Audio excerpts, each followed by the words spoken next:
et éliminé par le Real en Ligue des Champions. On a établi une palette pour voir le jeu de l'Atlético sur cette partie parce que Sam, ce qui était presque gênant, c'est de voir l'Atlético et ce jeu long pratiqué par l'Atlético dans cette partie. Alors par séquence ça a marché, notamment sur les buts, mais par beaucoup de séquences, il y avait des pertes de balles extrêmement rapides des Colchoneros aujourd'hui. Ouais, mais moi je suis pas surpris. Je suis déçu par rapport à ce qu'il propose, mais pas surpris. C'est une équipe qui défend très bas, qui essaie des fois de sortir le ballon quand la propre pression est trop forte par des longs ballons. Elle n'arrive pas toujours à trouver son partenaire. Regardez, il y a beaucoup de densité autour du porteur du ballon.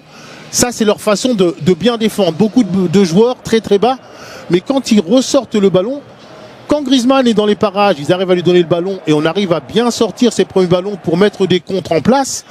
Mais quand on n'arrive pas à toucher forcément les milieux de terrain, eh ben on essaie de dégager, on part au plus pressé. Alors on peut être déçu de ce qu'il propose.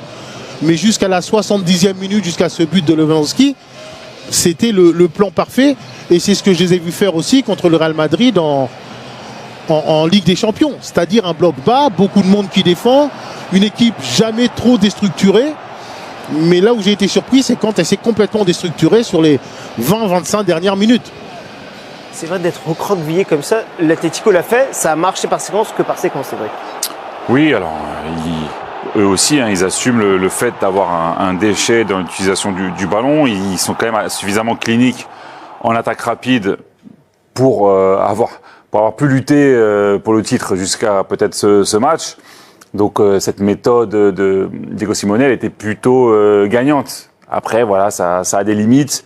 Et puis la rentrée de Jiménez, elle n'a pas eu l'effet escompté. Au contraire, ils ont trop reculé et ça a créé des espaces. Et la victoire donc du Barça, 4-2 sur la pelouse de l'Atlético de Madrid.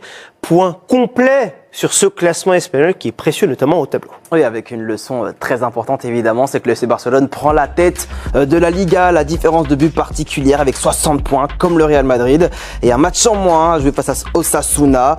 On a certainement vécu le tournant de la saison en Liga. Vous le voyez juste derrière, l'Athletic Bilbao reste bien collé aux 3 premiers avec sa victoire face à Séville aujourd'hui. Le Betis aussi est là, 6e et vous le voyez, le FC Séville est 10e.